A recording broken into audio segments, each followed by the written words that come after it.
2013년 7월에 아시아나 항공기가 샌프란시스코 공항에서 착륙을 하다가 큰 사고가 일어났습니다. 비행기 전체가 폭발하는 엄청난 사고가 일어났지만 대부분의 사람들은 생명을 얻는 큰 희생을 막을 수 있었습니다. 그 이유가 무엇입니까? 승무원들이 평소에 훈련한 매뉴얼대로 움직였기 때문입니다. 두 여성의 승무원이 큰 역할을 했는데 기자들이 물었습니다. 여성으로서 참으로 용기 있고 대단합니다. 그랬더니 그들의 대답이 이러했습니다. 매뉴얼대로 움직였을 뿐입니다. 2014년 4월에 세월호 참사가 일어났습니다. 수많은 학생들과 많은 생명들이 희생되어졌습니다. 왜 그랬습니까? 선장과 승무원들은 매뉴얼대로 움직이지 않았기 때문입니다.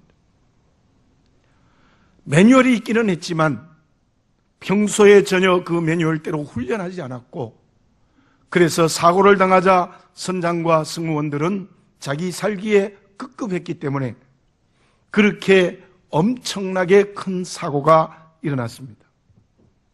믿음으로 살아가는 저와 여러분들, 우리에게도 영적 매뉴얼이 있습니다. 그 영적 매뉴얼이 평소에 잘 훈련되어야 어떤 박해와 고난과 어려움에서도 넘어지지 않고 사고가 나지 않습니다. 그 영적 매뉴얼이 무엇이겠습니까? 그 영적 매뉴얼은 하나님의 말씀입니다. 평소에 우리들이 하나님의 말씀에 순종하는 훈련이 제대로 되어지면 어떤 어려운 환경이 오고 어떤 억울한 관계의 일을 당한다 할지라도 낙심하지 않고 넘어지지 않고 믿음의 굳세게 서는 제대로 된 그리스도인이 될 수 있습니다. 그렇다고 하면은 말씀에 순종하는 훈련이 평소에 이루어진다는 것이 구체적으로 무엇이겠습니까? 오늘 본문의 말씀 24절에 보면 무리들이 예수님이 계시지 않는 줄 알고 배를 타고 예수님을 찾으러 가버나움에 갔습니다. 25절에 보면 바다 건너편 가버나움에서 예수님을 만나서 이렇게 질문합니다. 랍비여, 언제 오셨나이까? 그랬더니 26절에서 예수님의 대답이 무엇이었는가 하면은 내가 진실로 진실로 너희에게 이르노니 너희가 나를 찾는 것은 표적을 본 까닭이 아니요 떡을 먹고 배부른 까닭이로다. 너희들이 나를 찾아온 것은 하나님의 능력의 역사를 본 것이 아니라 보리떡 5개와 물고기 2마리로 5,000명을 먹인 그 떡 때문에 나를 찾아온 것이다. 그리고 27절에 보면 썩을 양식을 위하여 일하지 말고 영생하도록 있는 양식을 위하여 하라. 그렇게 말씀하셨어요. 그랬더니 이 무리들이 다시 28절에서 이렇게 질문을 합니다. 우리가 어떻게 하여야 하나님의 일을 하오리까? 그때 주님의 대답은 29절에서 하나님께서 보내신 이를 믿는 것이 하나님의 일이니라. 그렇게 말씀을 하셨습니다. 그 아래도 계속되는 질문과 대답이 나옵니다만은 34절에 보면은 또다시 예수님께 이런 말씀을 드립니다. 주여, 이 떡을 항상 우리에게 주소서. 그랬더니 예수님께서는 36절에서 이렇게 대답을 하십니다. 그러나 내가 너희에게 이르기를 너희는 나를 보고도 믿지 아니하는도다 하였느니라. 자, 이 무리들과 예수님의 대화를 보면 무리들은 예수님이 그동안 가르치시고 훈련하셨던 말씀을 전혀 알지 못합니다. 전혀 깨닫지 못하고 엉뚱하게 계속해서 질문을 하고 예수님은 가르쳐 주는데도 또 엉뚱한 질문을 하고 있는 것을 볼 수 있습니다. 무슨 말씀입니까? 본문의 말씀에 나오는 무리들은 예수님의 말씀을 제대로 알지 못하고 제대로 깨닫지 못하고 있다는 것입니다. 육신의 떡에만 관심이 있고 영적인 떡에 대해서는 전혀 관심이 없습니다. 저와 여러분들, 우리에게 영적 매뉴얼인 하나님의 말씀이 순종되는 것이 평소에 훈련되기 위해서 가장 중요한 것은 주의 말씀의 뜻을 바르게 알아야 합니다. 그리고 그 말씀을 통해서 하나님의 뜻을 깨달아야 됩니다. 하나님의 말씀을 엉뚱하게 알고 있는 무리들이 되면은 우리는 말씀의 훈련이 전혀 되지 않고 환난이 오면 넘어져 버리는 것입니다.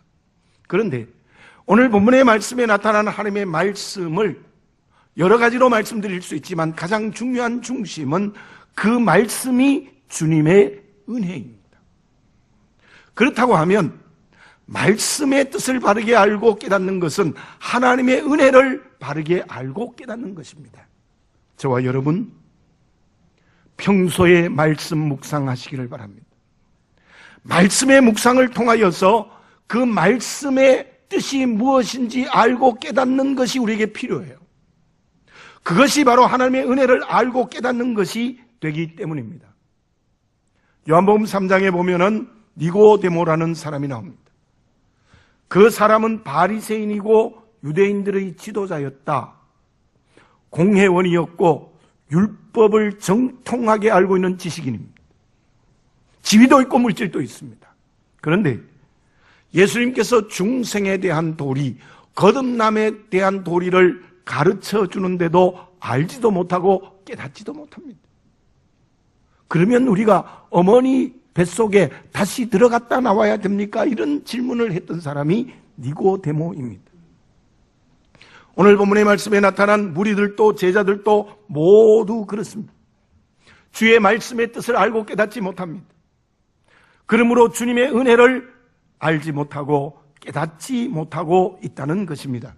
그러면 그 사람들에게 하나님의 사명을 전혀 감당할 수 없습니다. 바울이 율법을 잘못 알았습니다. 잘못 알았을 때는 예수님의 대적자가 되어졌습니다. 그러나 바울이 다메섹 도상에서 주님을 만나고 난 다음 약 14년 동안 아라비아 사막에서 자기 고향에서 깊은 말씀의 묵상을 합니다. 그래서 바울은 말씀을 바르게 알고 깨달았어요. 주의 은혜를 알고 깨달았어요. 그것이 바울이 온갖 박해와 환난과 핍박과 억울함과 눈물과 감옥을 당하면서도 끝까지 복음을 증거할 수 있었던 사명의 길을 걸어가게 되었던 것입니다. 대부분이 이제 여러 사람들이 모여서 이야기를 하면 그 중에 사오정이 한 사람 있는 게 보통입니다. 우리 아들이 피아노를 잘 쳐서 국제 콩쿠르에서 1등을 했어. 이런 얘기를 하고 있는데 한참 얘기를 듣다가 옆에 있는 한 사람이 이렇게 말합니다. 아들이 그림을 잘 그린다고요? 제가 좀 극단적인 예를 들었지만 말을 알아듣지 못하는 사오정들이 있어요. 죄송하지만 저도 그럴 때가 있습니다. 그런데 그것은 그렇게 되더라도 영적 사오정이 되면 안 되는 것입니다. 하나님의 말씀을 바르게 알고 깨달아야 돼요. 그래야 주님의 은혜가 내게 무엇인지를 바르게 알고 깨닫는 거예요. 그 사람이 살아있는 그리스도인이고 그 사람이 건강한 그리스도인들입니다. 우리가 사순절을 지나면서 가장 먼저 하나님의 말씀을 바르게 알고 깨달음으로 주님의 은혜를 바르게 알고 깨닫는 살아있고 건강한 그리스도인이 다 되어지시기 바랍니다. 그러면 주님의 말씀을 바르게 알고 깨닫는 사람은 어떤 사람입니까? 어떤 사람이 주님의 은혜를 바르게 알고 깨닫는 사람입니까? 예수님께서는 계속해서 무리들에게 말씀을 설명하십니다. 38절에 보면 내가 하늘에서 내려온 것은 내 뜻을 행하려 함이 아니요 나를 보내신 이의 뜻을 행하려 함이니라. 그리고 40절에 보면 내 아버지의 뜻은 아들을 보고 믿는 자마다 영생을 얻는 이것이니 이렇게 대답했어요. 또 가르쳐 주십니다. 내가 하늘에서 내려온 것은 하나님의 뜻을 행하는 것이고, 하나님의 뜻이 무엇이냐? 너희들이 나를 믿고 영생의 길을 걸어가는 것이다. 그렇게 말씀하셨어요. 그러면서 35절에 분명한 말씀을 하십니다. 예수께서 이르시되 나는 생명의 떡이니 내게 오는 자는 결코 줄이지 아니할 터이요 나를 믿는 자는 영원히 목마르지 아니하리라. 내가 생명의 떡이다. 내가 생명의 떡이 되기 위하여 하나님의 뜻을 이루려 이 세상에 왔다. 그것을 믿는 자는 영생을 얻는 것이다 라고 끊임없이 가르쳐 주시는데, 오늘 읽지 않았습니다만 42절에 보면 무리들은 그 말씀을 듣고 이렇게 생각합니다. 이르되 이는 요셉의 아들 예수가 아니냐?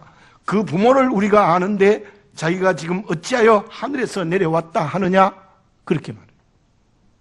그러니까 내가 요셉과 마리아를 우리가 아는데 어찌 하늘에서 내려왔다 하느냐? 깨닫지 못하는 거예요. 예수님이 생명의 떡이라는 것을 알지 못하고 깨닫지 못하고, 그러므로 그들은 주님의 은혜를 알지 못하고 깨닫지 못해요. 그렇다면 예수님이 생명의 떡이라고 믿는다는 것은 우리가 어떤 사람이 될 때 가능할까요? 예수님이 생명의 떡이라고 믿어야 그 사람이 바로 말씀을 알고 깨닫는 사람입니다. 보스턴 대학의 아제퀸 터프트 교수라는 분이 있습니다. 그분이 흥미로운 연구의 결과가 있어요. 19세기에 국가와 국가 간의 전쟁이 약 200여 차례가 있었습니다. 근데 놀라운 결과가 나타났어요. 그것은 그 중에 50% 이상이 약소국이 강대국을 이겼어요. 참으로 신비하지 않습니까? 그런데 그분의 연구에 따르면 그 중에 가장 대표적인 예가 미국과 베트남의 전쟁이라고 소개하고 있습니다. 미국과 베트남의 전쟁이 오래 계속되었지만 미국은 최신의 무기와 과학적인 무기를 가지고 있었습니다. 군사적인 힘은 대단했습니다. 세계적으로 가장 강한 무기를 가지고 있는 나라가 미국이었습니다. 그런데 베트남은 그 당시의 월맹군입니다. 베트남 독립군은 미국에 비하여 상대가 되지 않았습니다. 제가 여러 번 베트남에 갔다 오면서 구찌라는 지역에 가보았습니다. 몇 번이나 가보았습니다. 베트남 독립군이 어떻게 미국과 전쟁했는가가 나타나요. 땅굴을 뚫어서 거기에서 생활하면서 전쟁을 합니다. 낮에는 농사하고 밤에는 전쟁을 했습니다. 그 전쟁 무기가 얼마나 원시적인지요. 위장을 해요. 이렇게 풀로 위장해서 미군이 가다가 푹 빠져서 이렇게 문제가 생기도록. 또 위에다가 그물을 쳐고 지나가면 당겨서 그물에 이렇게 쏘이도록. 심지어 거기에 칼날 같은 이런 뾰족한 쇠를 대나무로 만들어서 그걸 이제 내려서 미군을 이기는 참으로 원시적인 방법이었어요. 그런데 베트남이 이겼어요. 베트남 독립군이 이겼어요. 왜냐하면 강대국인 미국과 전혀 다른 전략을 세워요. 국지전, 장기전으로 했던 거예요. 베트남이 미국을 이길 수 있었던 것은 미국과 같은 방법이 아니라 전혀 다른 방법을 사용했기 때문이에요. 근데 그것이 성경 말씀에 가장 두드러지게 나타나는 게 골리앗과 다윗의 싸움입니다. 골리앗은 창과 단창을 가지고 있었어요. 배틀채만한 창을 가졌다. 힘이 엄청나게 강했습니다. 근데 다윗은 소년입니다. 전혀 다른 방법으로 합니다. 물맷돌로 그 전쟁에 나간 겁니다. 그 다윗이 골리앗을 이겼습니다. 왜요? 골리앗이 가졌던 창과 단창이 아니라 물맷돌로 싸웠기 때문에 이긴 것입니다. 저와 여러분, 어떻게 하면 예수님이 생명의 떡이라고 믿고 살아가는 삶의 걸음에서 믿음으로 승리의 길을 걸어갈 수 있겠습니까? 세상 사람들은 많은 돈과 높은 지식과 그리고 많은 권력과 힘으로 이 세상의 전쟁터에 나아갑니다. 물론 믿음을 가지고 있는 저와 여러분에게도 그게 필요합니다. 물질도 필요하고 높은 지식도 필요하고 높은 지위도 필요하고 힘도 필요하고 건강도 필요합니다. 그런데 중요한 것이 있습니다. 예수님이 생명의 떡이라고 믿는 사람에게 반드시 가져야 될 중요한 요인이 있습니다. 35절을 제가 다시 한번 읽습니다. 예수께서 이르시되 나는 생명의 떡이니 내게 오는 자는 결코 줄이지 아니할 터이요 나를 믿는 자는 영원히 목마르지 아니하리라. 예수님이 생명의 떡이기 때문에 예수께로 가는 사람이 영원히 목마르지 않고 영원히 줄이지 않는다. 이 본문의 말씀의 열쇠의 말씀은 그리스도인의 방향과 가치입니다. 내가 가지고 있는 모든 세상의 가치를 들고 어디로 가고 있느냐는 겁니다. 예수께로 가야지. 다른 것으로 가면 주님을 생명의 떡이라고 생각한 사람이 아니에요. 내게 있는 모든 은사, 모든 세상의 가치를 들고 예수께로 가야 돼요. 그리고 내 인생의 절대적 가치관은 오직 예수님이어야 돼요.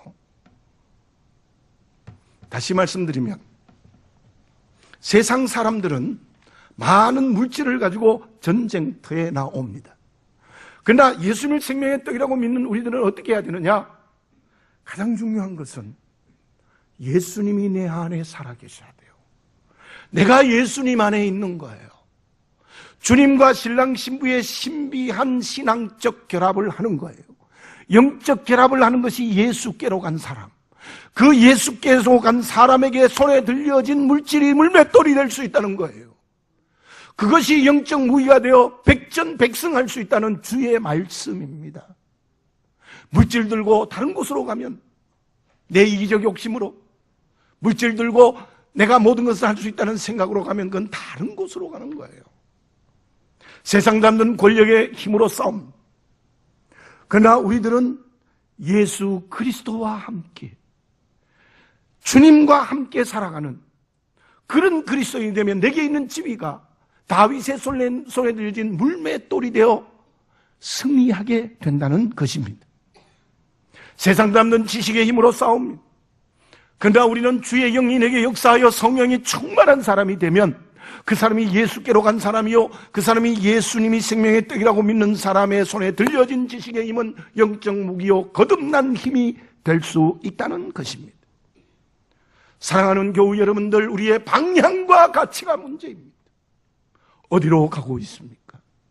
예수께로 가시기 바랍니다. 무엇이 내게 가장 중요한 가치입니까? 주 예수만이 나에게 가장 가치 있는 가치입니다. 어린아이들이 부르는 찬양이 있습니다. 예수께로 가면 나는 기뻐요. 예수께로 가면 나는 기뻐요. 나와 같은 아이 부르셨어요. 예수께로 가야 돼요. 주 예수보다 더 귀한 것은 없네. 정말 예수만이 나의 절대적 가치가 될 때 내게 있는 모든 세상의 가치들이 하나님의 은사가 되어서 영적 무기로 거듭나는 역사가 일어난다는 것을 눈을 열어보시는 저와 여러분들이 되어져야 될 줄로 믿습니다.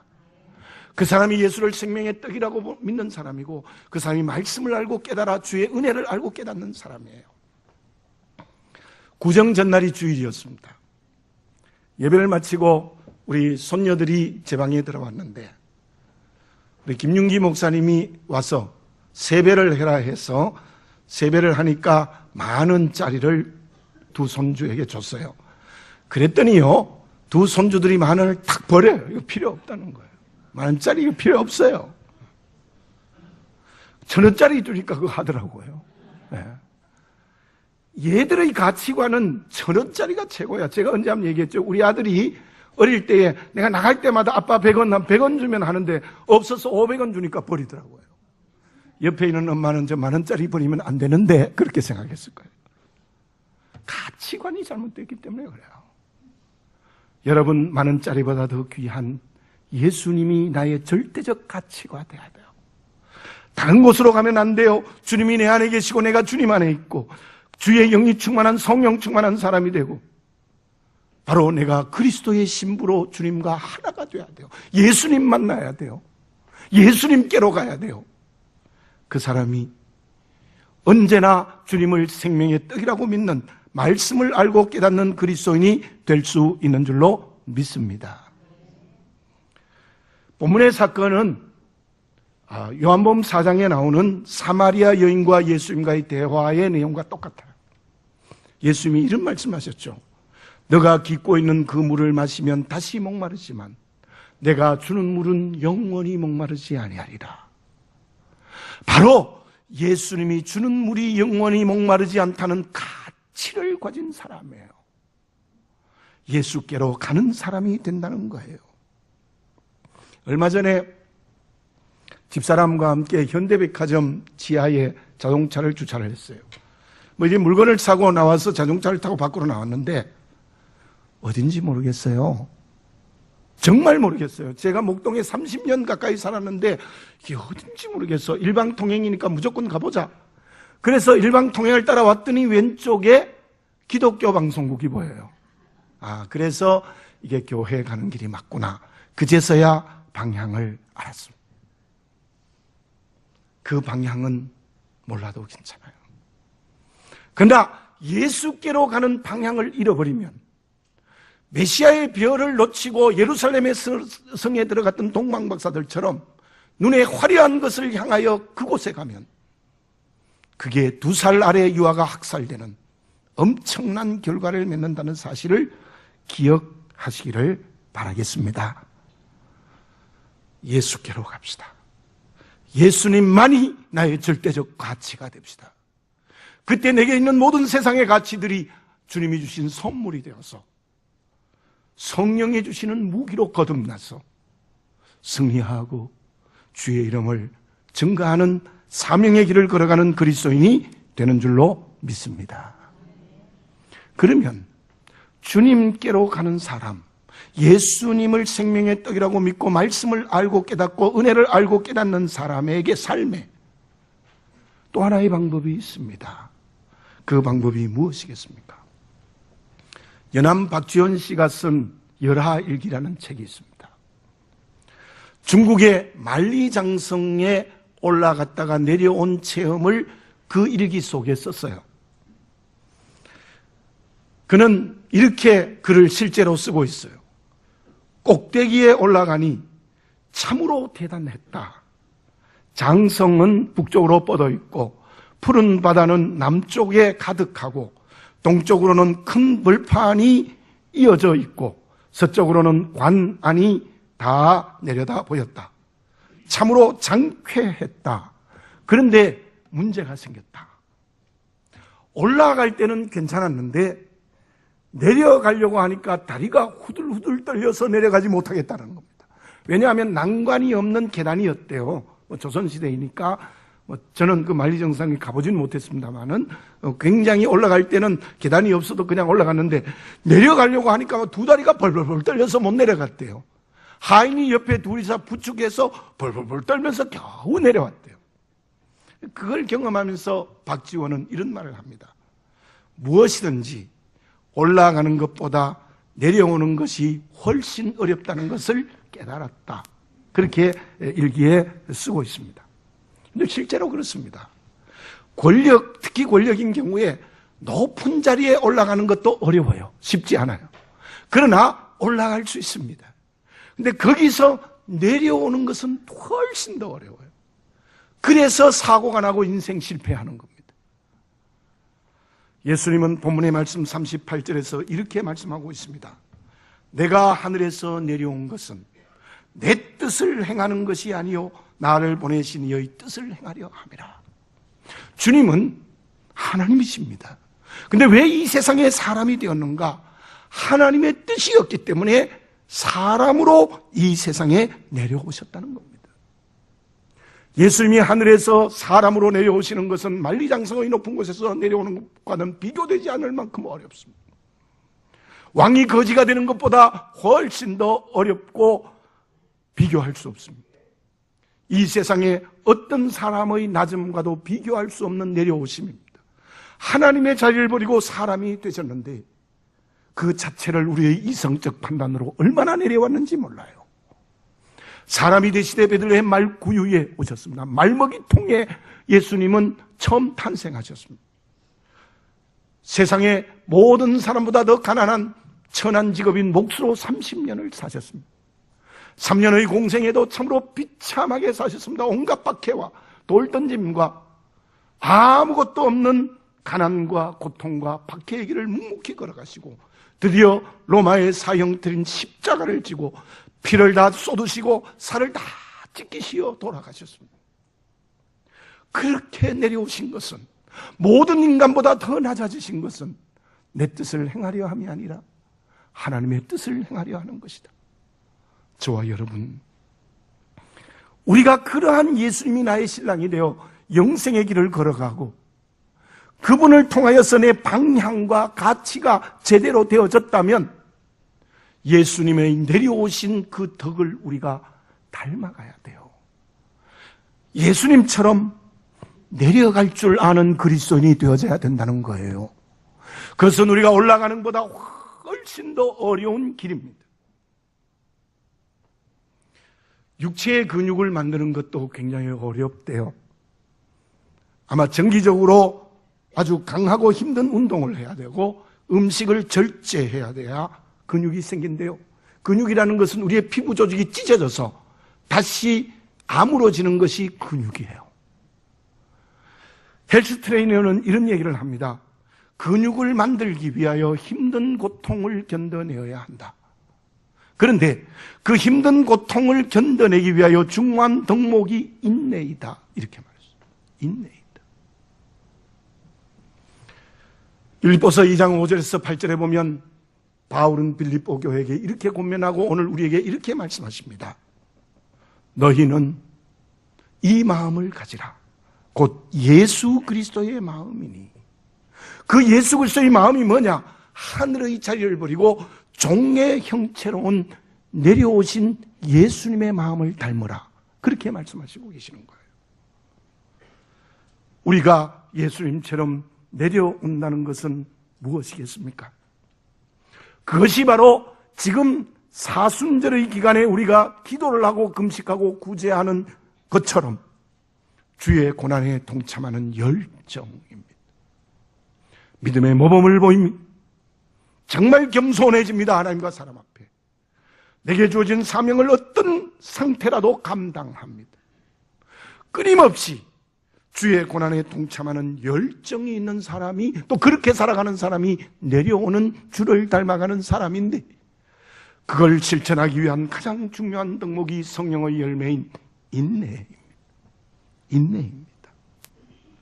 육체의 근육을 만드는데도 인내가 필요하는, 예수님이 생명의 떡이라고 믿고 그분을 향하여 가고 그분이 내게 절대적 가치가 되기 위해서는 주의 고난에 동참하는 것인데, 그러기 위하여 우리에게 인내의 덕목이 필요합니다.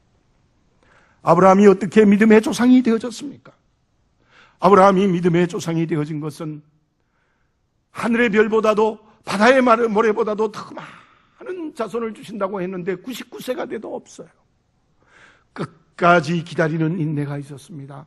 100세의 이삭이라는 아들을 주셨어요. 그런데 다시 그 이삭을 번제로 드리라고 할 때도 묵묵히 인내하며 그 아들을 하나님께 번제로 바치는 아브라함이에요. 그러므로 그 아브라함이 믿음의 조상이 되어졌습니다. 어떻게 요셉이 요셉이라는 사람이 되어졌습니까? 민족을 살리는 그릇이 되어졌습니까? 그는 어떤 억울함과 종으로 팔림과 감옥과 온갖 누명을 묵묵히 그 고난을 인내하는 그릇이었기 때문입니다. 그래서 형들을 깨끗이 용서하는 사람이 되었어요. 모세가 40년 동안 광야에서 훈련한 훈련의 제목은 인내입니다. 인내입니다. 그걸 통과했을 때 민족을 출애굽시키는 저 모압 광야까지 인도하는 하나님의 쓰임받는 그릇이 될 수 있었던 것입니다. 성령의 열매는 9가지로 갈라디아서에 나와 있습니다만, 우리가 예수님이 생명의 떡이고 그분을 향하여 가는 방향, 그분이 절대적 가치라고 믿고 살아가는 주의 고난에 동참하는 것은 내려가는 것인데, 거기에 중요한 덕목이 성령의 열매인 인내입니다. 지난 성찬절에 방영되었던 주희철 목사님에 대한 생애를 110분짜리 영화로 만들어졌습니다. 어제 저는 KBS에서 가서 그 영화를 보는 시사회에 참석을 했습니다. 다 알고 있었지만 참으로 우리 주기철 목사님 얼마나 대단한 그릇이었나. 그 당시에 우리나라 인구가 2천만이에요. 기독교인이 40만밖에 안 됐어요. 정말 예수님처럼 가장 비참해서 5번이나 감옥에 들어가고 나오면서 온갖 회유와 회유에도 넘어져 달콤한 말에도 넘어가지 않았고, 또한 온갖 고문과 가죽 채찍으로 쳐도 그는 절대로 신사참배하지 않았습니다. 주기철 목사님은 이런 말을 합니다. 칼날이 나를 기다리고 있는 한 그 칼날을 향하여 내가 나가겠습니다. 연약한 몸으로 일본의 엄청난 힘 앞에 그런 맨몸으로 나아갔던 것입니다. 저는 그 영화를 다시 보면서 두 가지의 깨달음이 있었습니다. 하나는 정말 주기철 목사님은 예수께로 가는 사람이다. 죽음이 있어도 예수께로 가는 사람. 그 길에 고난을 인내하는 인내의 덕목이 있었다. 순교하셨지만 그분들의 열매가 한국교회입니다. 그분들의 피로 맺어진 열매가 저와 여러분들입니다. 이 얼마나 놀라운 열매가 맺어진 것입니까? 히브리서 12장 2절에 이런 말씀이 있습니다. 믿음의 주요 또 온전케 하시는 이인 예수를 바라보자. 예수님을 향한 방향이 되어야 된다는 거예요. 그는 그 앞에 있는 기쁨을 위하여 십자가를 참으사 부끄러움을 개의치 아니하시더니 하나님 보좌 우편에 앉으셨느니라. 정말 십자가까지 인내했을 때 하나님의 보좌 앞에 앉았다는 겁니다. 옛말에도 이런 말이 있습니다. 참을 인자 3번이면 나라도 구한다는 말이 있지 않습니까? 저와 여러분, 하나님과 사람 앞에 겸손히 내려와 있습니까? 신앙의 모범을 보이고 있습니까? 진짜 원수를 사랑할 수 있습니까? 사명의 길을 걸어갈 수 있겠습니까? 맡겨진 직분을 책임지고 성실하게 감당할 수 있습니까? 그 모든 것은 주님처럼 하늘의 자리를 버리고 내려올 때 가능한 것인데, 그 주님의 고난에 동참하는 가장 중요한 덕목은 성령의 열매인 인내입니다. 그 인내가 오늘 아름답게 내 전 인격 속에 이루어질 수 있는 성령의 체험을 하는 우리 모두가 되어져야 될 줄로 믿습니다. 결과는 어떻게 되어졌습니까? 39절 마지막에 봐도 이런 말씀이 있습니다. 마지막 날에 다시 살리는 이것이니라. 40절 마지막에도 보면은 마지막 날에 내가 이를 다시 살리리라. 저와 여러분들은 이미 영생을 얻었습니다. 물론 육체는 죽지만 변화된 육체로 새하늘과 새 땅에서 전인격적으로 사는 역사가 우리에게 일어날 수 있을 줄로 믿습니다. 누가? 예수께로 가는 사람, 예수님을 생명의 떡이라고 믿는 사람, 그 사람은 구원이 새하늘과 새 땅에서 완성되어지는 줄로 믿습니다. 이보다 더 큰 축복이 어디에 있겠습니까? 괴테는 이런 말을 합니다. 성공을 하기 위하여 능력이 필요하지만 더 중요한 것은 기회이다. 세상적 능력은 각가지 차별이 있습니다. 그러나 24시라는 시간이 하나님의 선물은 우리 모두에게 똑같이 주어졌습니다. 내게 얼마를 가졌느냐는 차별이 있을 수 있고, 얼마를 어떤 자리에 있느냐도 차별이 있을 수 있지만, 우리에게 주어진 모든 것을 통하여 주어진 시간은 똑같습니다. 어떤 시간을 살아야 되겠습니까? 누가 세월을 아끼는 사람이겠습니까? 우리의 인생의 방향이 예수님인 사람입니다. 우리의 방향이 예수께로 가는 사람입니다. 지금 여러분들은 어디로 가고 있습니까? 기도드리겠습니다. 사랑하는 아버지 하나님, 주의 고난에 동참하는 사순절을 지나고 있습니다. 저희들이 금식하며 기도하며 구제하고 있습니다. 이 모든 일을 통하여 우리의 삶이 예수께로 가는 사람이 되게 해 주시옵소서. 물질과 권력에게 가는 사람이 되지 말게 하여 주시옵소서. 자기의 욕심에 가는 그리스도인이 되지 말게 하여 주시옵소서. 온갖 것으로 내게 가치가 되어지는 것을 버리고 예수님만이 진리이며 절대적 가치가 되게 해 주시옵소서. 그분이 생명의 떡임을 믿게 해 주시옵소서. 그러므로 그분에게 가는 길이 고난의 길이라도 인내하며 그 길을 결단하며 걸어가는 우리 모두가 되게 해 주시옵소서. 우리에게 종말론적인 시간은 언제나 우리의 인생 앞에 있습니다. 예수께로 가는 시간으로 거듭나게 해 주시옵소서. 예수만이 절대적 가치임을 믿는 성령이 충만한 사람이 되게 해 주시옵소서.